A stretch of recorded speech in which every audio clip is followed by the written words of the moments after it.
Part 1. Fundamental Techniques in Handling People. Chapter 1. If you want to gather honey, don't kick over the beehive. On May 7th, 1931, the most sensational manhunt New York City had ever known had come to its climax. After weeks of search, Two Gun Crowley, the killer, the gunsman who didn't smoke or drink, was at bay, trapped in his sweetheart's apartment on West End Avenue. 150 policemen and detectives laid siege to his top floor hideaway. They chopped holes in the roof. They tried to smoke out Crowley, the cop killer, with tear gas. Then they mounted their machine guns on surrounding buildings, and for more than an hour, one of New York's fine residential areas reverberated with the crack of pistol fire and the rat-tat-tat of machine guns. Crowley, crouching behind an overstuffed chair, fired insistently at the police. 10,000 excited people watched the battle, nothing like it had ever been seen before on the sidewalks of New York. When Crowley was captured, Police Commissioner E.P. Mulrooney declared that the two-gun desperado was one of the most dangerous criminals he had ever encountered in the history of New York. "He will kill," said the commissioner, "at the drop of a feather." But how did Two-Gun Crowley regard himself? We know, because while the police were firing to his apartment, he wrote a letter addressed to whom it may concern, and as he wrote, the blood flowing from his wounds left a crimson trail on the paper. In this letter, Crowley said, "Under my coat is a weary heart, but a kind one that would do nobody any harm." A short time before this, Crowley had been having a necking party with his girlfriend on a country road out on Long Island. Suddenly, a policeman walked up to the car and said, "Let me see your license." Without saying a word, Crowley drew his gun and cut the policeman down with a shower of lead. As the dying officer fell, Crowley leaped out of the car, grabbed the officer's revolver, and fired another bullet into the prostrate body. And that was the killer who said, "Under my coat is a weary heart, but a kind one that will never do anybody any harm." Crowley was sentenced to the electric chair.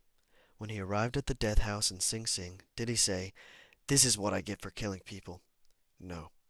He said, "This is what I get for defending myself." The point of this story is this: Two-Gun Crowley didn't blame himself for anything. Is that an unusual attitude among criminals? If you think so, listen to this. Quote, "I have spent the best years of my life giving people the lighter pleasures, helping them have a good time, and all I get is abuse, the existence of a hunted man." That is Al Capone speaking. Yes, America's most notorious public enemy, the most sinister gang leader who ever shot up Chicago. Capone didn't condemn himself. He actually regarded himself as a public benefactor, an unappreciated and misunderstood public benefactor. And so did Dutch Schultz before he crumpled up under gangster bullets in New York. Dutch Schultz, one of New York's most notorious rats, said in a newspaper interview that he was a public benefactor, and he had believed it. I have some I had had whoa. I have had some interesting correspondence with Loris Lawns, who was the warden of New York's infamous Sing Sing prison for many years, on this subject, and he declared that, quote, "Few of the criminals in Sing Sing regard themselves as bad men. They're just as human as you and I. So they rationalize, they explain. They can tell you why they had to crack a safe or be quick on the trigger finger. Most of them attempt by form of reasoning, fallacious or logical, to justify their antisocial acts even to themselves. Consequently, stouting maintaining that even though that they should never been imprisoned at all." Unquote. If Al Capone, Two-Gun Crowley, Dutch Schultz, and the desperate men and women behind prison walls don't blame themselves for anything, what about the people with whom you and I come in contact? John Wanamaker, founder of the stores that bear his name, once confessed, "I learned 30 years ago that it was foolish to scold. I have enough trouble overcoming my own limitations without fretting over the fact that God had not seen fit to distribute evenly the gift of intelligence." Wanamaker learned this lesson early. but I personally had to blunder through this old world for a third of the century before it even began to dawn on me that 39 times out of 100, that 99 times out of 100, not 39, that 99 times out of 100, people don't criticize themselves for anything, no matter how wrong it may be. Criticism is futile because it puts sorry. Criticism is futile because it puts a person on the defensive and usually makes them strive to justify himself. Criticism is dangerous because it wounds a person's precious pride, hurts his sense of importance, and arouses resentment. B.F. Skinner, the world famous psychologist, proved through his experiments that an animal rewarded for good behavior will learn much more rapidly and retain what it learns far more effectively than an animal punished for bad behavior. Later studies have shown that the same applies to humans. By criticizing, we do not make lasting changes that incur resentment, and often recur insistment. Resentment. Blech. Hans Selye, another great psychologist, said, quote, "As much as we thirst for approval, we dread commendation." Unquote. The resentment, the resentment that criticism engenders, the resentment that criticism engender, the resentment that criticism engenders can employees, family members, and friends, and still not correct the situation that has been condemned.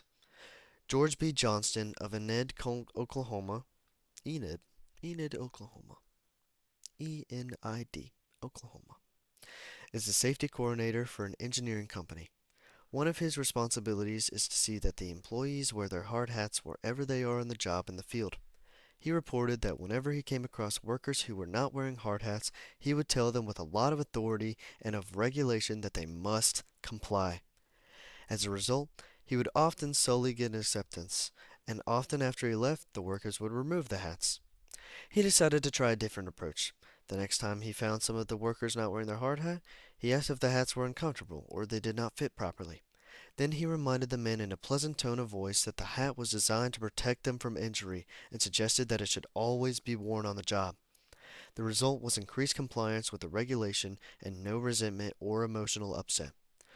You will find examples of the futility of criticism belittling on thousands of pages bristling, sorry.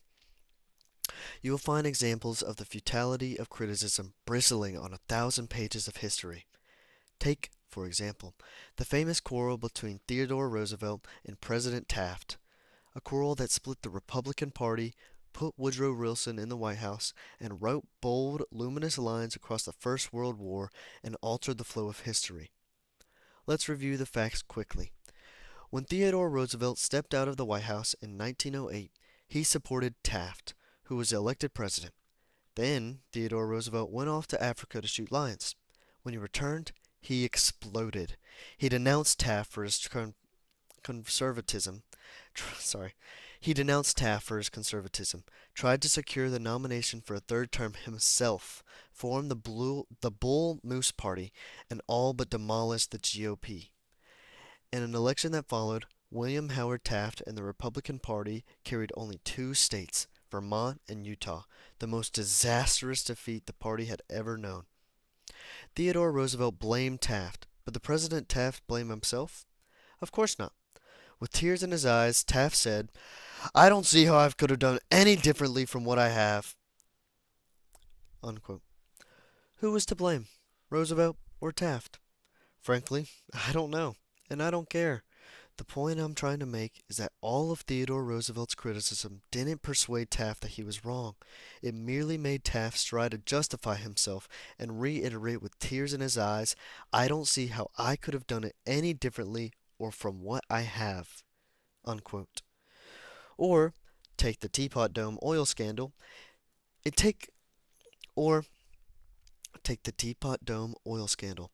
It kept the newspapers ringing with indigestion in the early 1920s. It rocked the nation. With a memory of living men, nothing like it had ever happened before in American public life.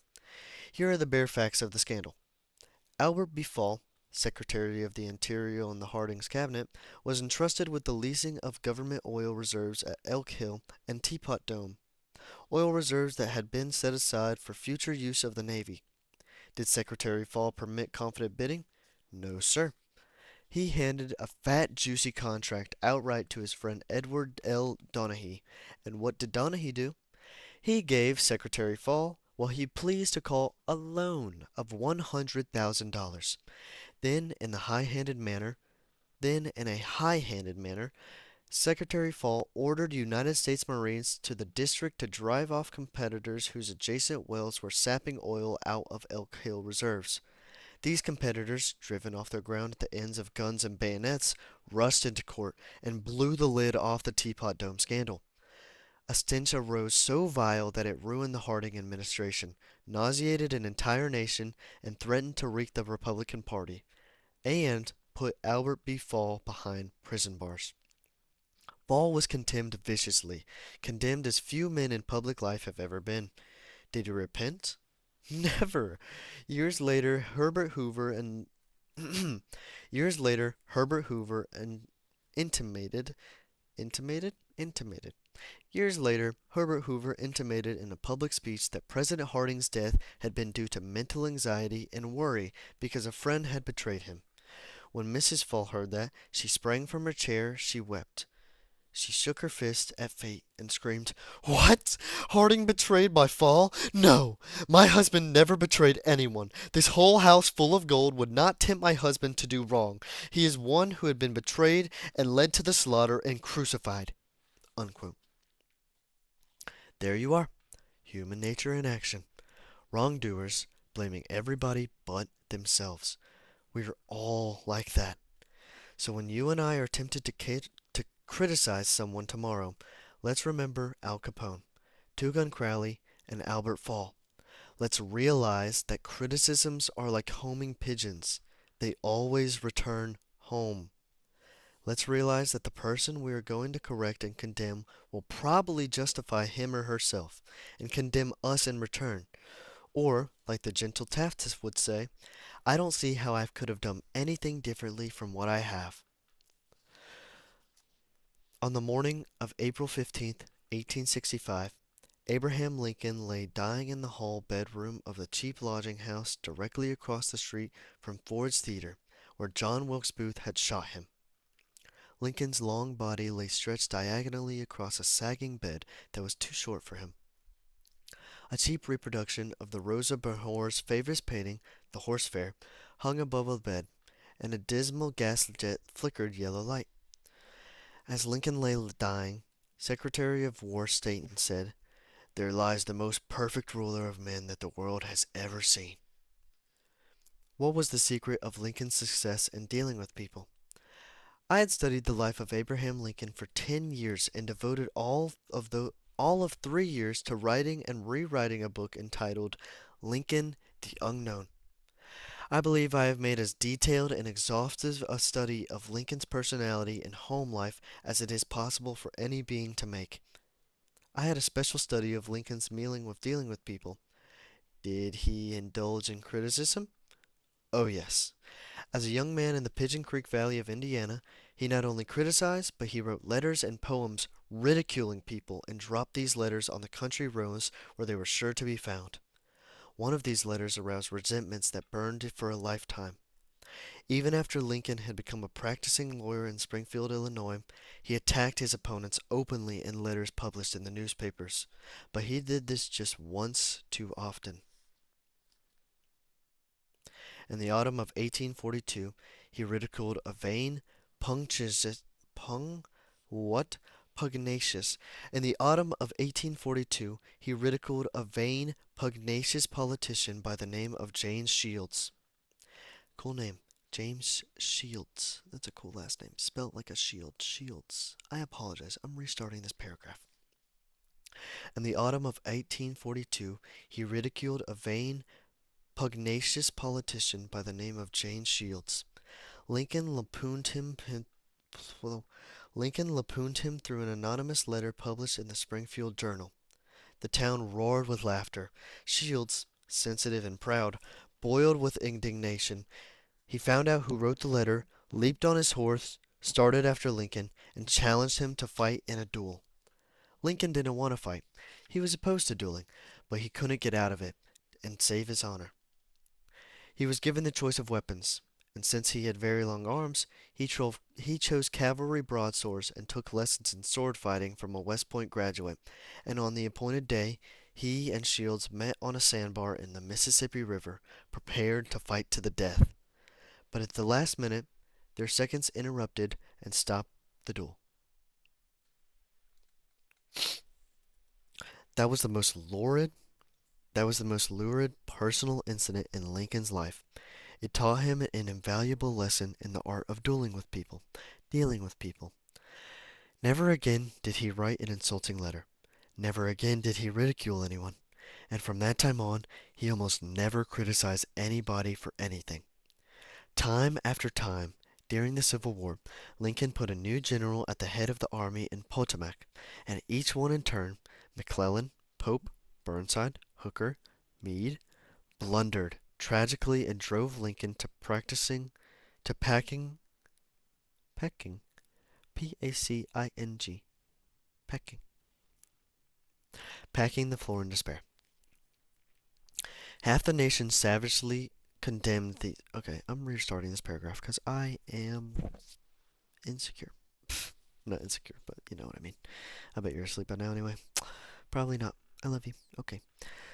Time after time during the Civil War, Lincoln put a new general at the head of the Army of the Potomac, and each one in turn, McClellan, Pope, Burnside, Hooker, and Meade, blundered tragically and drove Lincoln to packing the floor in despair. Half the nation savagely condemned these incompetent generals, but Lincoln, with malice towards none, with charity for all, held his peace. One of his favorite quotations was, "Judge not that ye be not judged." And when Miss Lincoln and others spoke harshly of Southern people, Lincoln replied, quote, "Don't criticize them. They are just what we would be under similar circumstances." Unquote. Yet if any man had occasion Yet if any man had occasion to criticize, surely it was Lincoln. Let's just take one illustration. The Battle of Gettysburg was fought during the first 3 days of July 1863. During the night of July 4th, Lee began to retreat southward while storm clouds deluged this country with rain. When Lee reached the Potomac with his defeated army, he found a swollen, impassable river in front of him, and a victorious Union army behind him. Lee was in a trap. He couldn't escape. Lincoln saw that. Here was a golden, heaven-sent opportunity. The opportunity to capture Lee's army and end the war immediately. So with a surge of high hope, Lincoln ordered Meade not to call a council of war, but to attack Lee immediately. Lincoln telegraphed his orders and then sent a special messenger to Meade demanding immediate action. And what did General Meade do? He did the very opposite of what he was told to. He called a council of war in direct violation of Lincoln's orders. He hesitated. He procrastinated. He telegraphed all manner of excuses. He refused point blank to attack Lee. Finally, the waters receded, and Lee escaped over the Potomac with his forces. Lincoln was furious. "What does this mean?" Lincoln cried to his sub Robert. "Great God! What does this mean? We had them within our grasp. We had only to stretch forth our hands and they were ours, yet nothing that I could say or do to make the army move. Under the circumstances, almost any general could have defeated Lee. If I had gone up there, if I had just whipped him myself." Unquote. In bitter disappointment, Lincoln sat down and wrote Meade this letter. And remember, at this period of life, Lincoln was extremely conservative and restrained in his phraseology. So this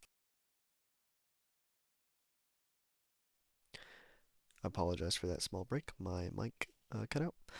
So this letter, coming from Lincoln in 1963, was tantamount to the severest rebuke. Quote, Lincoln's letter. "My dear General, I do not believe you appreciate the magnitude of the misfortune involved in Lee's escape. He was within our easy grasp, and I have closed upon him, and to have closed upon him would, in connection with our other late successes, have ended the war. As it is, the war will be prolonged indefinitely. If you could not safely attack Lee last Monday, how could you possibly do so south of the river, when you can take with you very few, no more than two-thirds of the force you had in hand? It would be unreasonable to expect, and I do not expect that you can expect much. Your golden opportunity is gone, and I am distressed immeasurably because of it." Unquote. What do you suppose Meade did when he read the letter? Meade never saw that letter. Lincoln never mailed it. It was found among his papers after his death. My guess is, and this is only a guess, that after writing that letter, Lincoln looked out of the window and said to himself, quote, "Just a minute. Maybe I not to be so hasty. It is easy enough for me to sit here in the quiet of the White House and order me to attack. But if I had been up at Gettysburg, and if I had seen as much blood as Meade had seen during the last week, and if my ears had been pierced with the screams and shrieks of the wounded and dying, maybe I wouldn't be so anxious to attack either. If I had Meade's timid temperament, perhaps I would have done what he had just done. Anyhow, it is water under the bridge now. If I send this letter, it will relieve my feelings, but it will make Meade try to justify himself. It will make him condemn me. It will arouse hard feelings, impair all of his further usefulness as a commander, and perhaps force him to resign from the army." Unquote. So, as I already said, Lincoln put the letter aside, for he had learned from bitter experience that sharp criticisms and rebukes almost invariably end in futility. Theodore Roosevelt said that when he, as president, was confronted with a perplexing problem, he used to lean back and look up at the large painting of Lincoln, which hung. Sorry, I'm going to redo that. Theodore Roosevelt said that when he, as president, was confronted with a perplexing problem, he used to lean back and look up at a large painting of Lincoln, which hung above his desk in the White House, and ask himself, "What would Lincoln do if he were in my shoes? How would he solve this problem?" Unquote. The next time we are tempted to admonish somebody, let's put a $5 bill out of our pocket. Let's look at Lincoln's picture on the bill and ask, how would Lincoln handle this problem if he had it? I apologize for doing a British accent 2 seconds ago. I'm not sure where that came from, and that won't come again, because that was an accent for Theodore Roosevelt, and that doesn't make much sense now, does it? Because he is American born and raised, and not by British parents. So, I'm going to continue now. Mark Twain lost his temper occasionally and wrote letters that turned the paper brown. For example, he once wrote to a man that he had aroused his ire. Quote, "The thing for you is burial permit. You have only to speak, and I will only and quote, "The thing for you is a burial permit. You have only to speak, and I will see that you get it." Unquote. I don't know what that means. Sorry. On another occasion, he wrote to an editor about a proofreader's attempts to improve my spelling and punctuation. He ordered, quote, "Set the matter according to my copy hereafter and see that the proofreader retains his suggestions in the mush of his decayed brain." Unquote. The writing of these stinging letters made Mark Twain feel better. They allowed him to blow off steam, and the letters didn't do any real harm, because Mark's wife secretly lifted them out of the mail, and they were never sent. Do you know someone that you would like to change and regulate and improve? Good. That is fine. I am all in favor of it. But why not begin on yourself? For a purely selfish standpoint, that is a lot more profitable than trying to improve others. Yes, and it a lot more dangerous. Quote, "Don't complain about the snow on your neighbor's roof," said Confucius, "when your own doorstep is unclean." Unquote. When I was still young and trying hard to impress people, I wrote a foolish letter to Richard Harding Davis, an author who had once loomed on the literary horizon of America.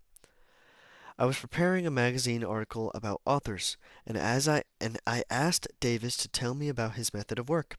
A few weeks earlier, I had received a letter from someone with the notation at the bottom, quote, Dictated, but not read. Unquote. I was quite impressed. I felt like the writer had been very big and very busy and very important.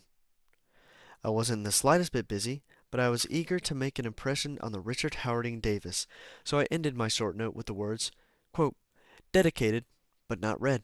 Unquote. He never troubled to answer the letter. He simply returned it to me with this scribbled across the bottom, quote, your bad manners are exceeded only by your bad manners. Unquote. True, I had blundered, and perhaps I deserved this rebuke. But, being human, I resented it. I resented it so sharply that when I read of the death of Richard Harding Davis 10 years later, the one thought that still persisted in my mind, I am ashamed to admit, was the hurt that he had given me. If you and I want to stir up a resentment tomorrow that may rankle across the decades and endure until death, just let us indulge in a little stinging criticism, no matter how certain we are that it is justified.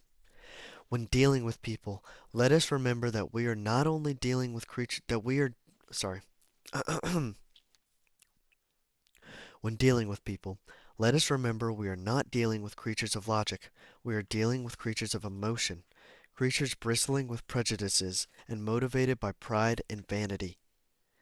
Bitter criticism Bitter criticism caused by sensitive Thomas Hardy was one of the finest novelists to ever enrich English literature to give up forever writing of fiction.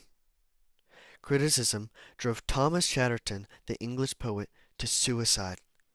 Benjamin Franklin, Benjamin Franklin, tactless in his youth, became so diplomatic, so adroit to handling people, that he had made American ambassador that he was made an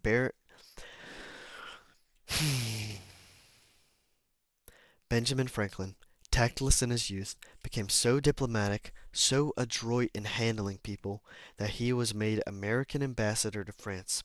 The secret of his success? Quote, I will speak ill of no man, he said, and speak all the good I know of everybody. Unquote.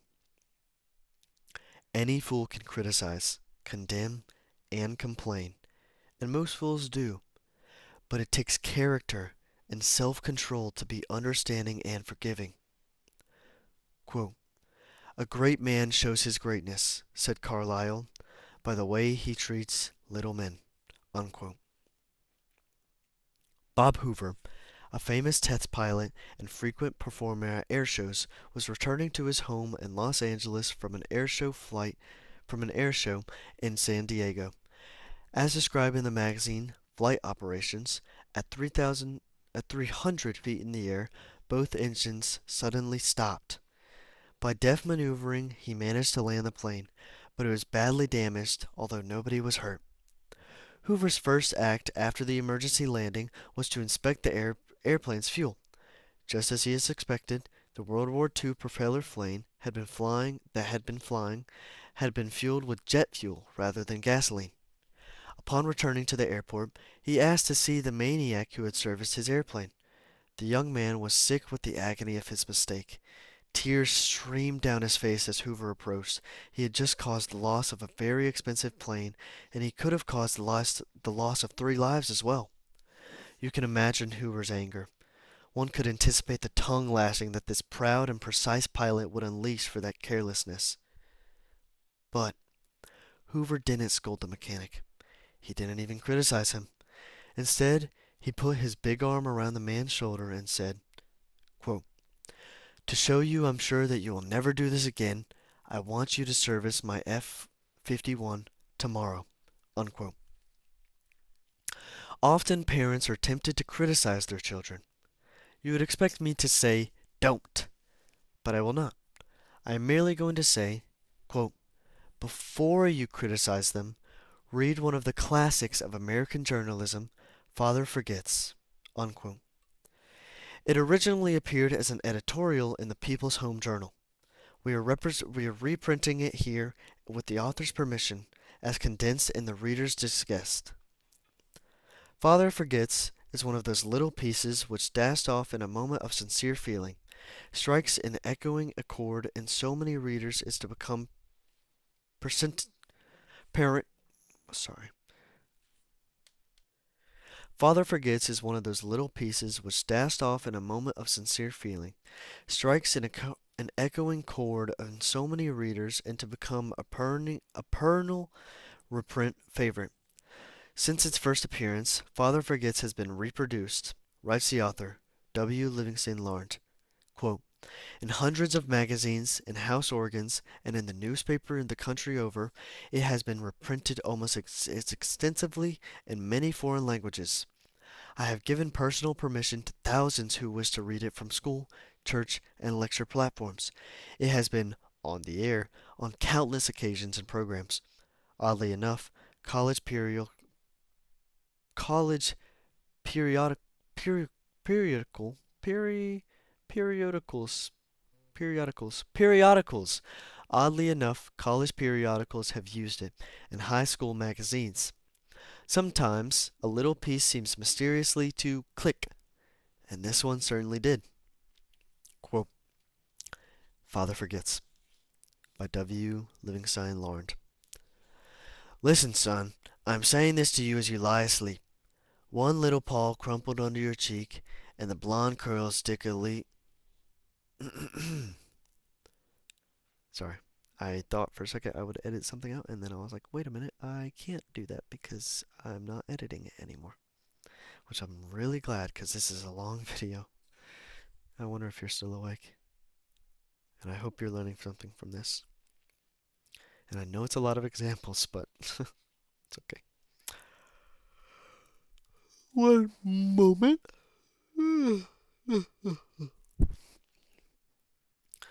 Listen, son. I am saying this to you as you lie asleep. For little Paul crumpled under your cheek, and the blonde curls stickily wet on your damp forehead. I have stolen into your room alone, just a few minutes ago, as I sat reading my paper in the library. A stifling wave of remorse swept over me. Guiltily, I came to your bedside. There are some things I was thinking, son. I had been cross to you. I scolded you as you were dressing for school because you gave your face merely a dab with a towel. I took you to task for not cleaning your shoes.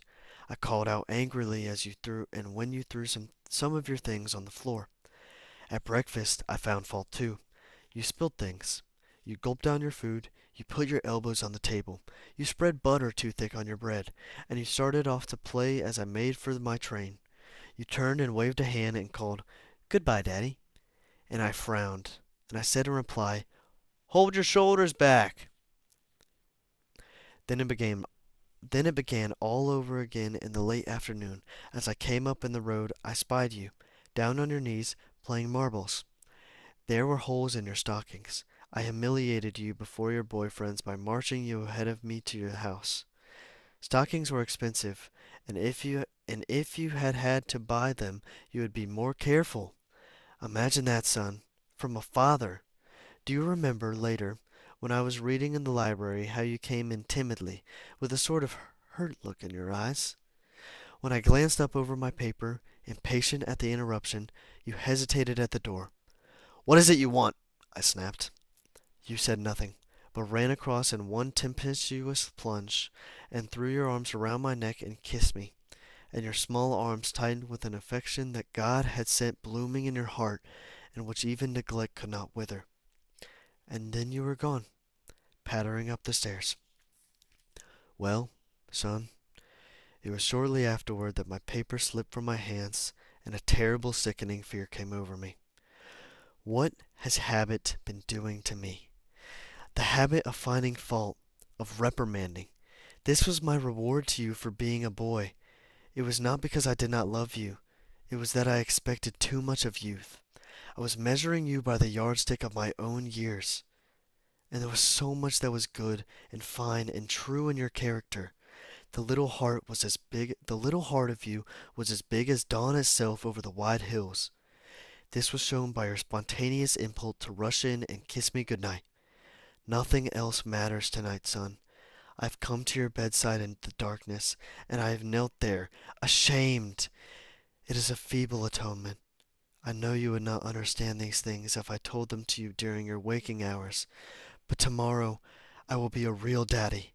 I will chum with you, and suffer when you suffer, and laugh when you laugh. I will bite my tongue when impatient words come. I will keep saying as if it were a ritual, he is nothing but a boy, a little boy. I am afraid to visualize you as a man. Yet I see you now, son, crumpled and wearied in your cot. I see that you are still a baby.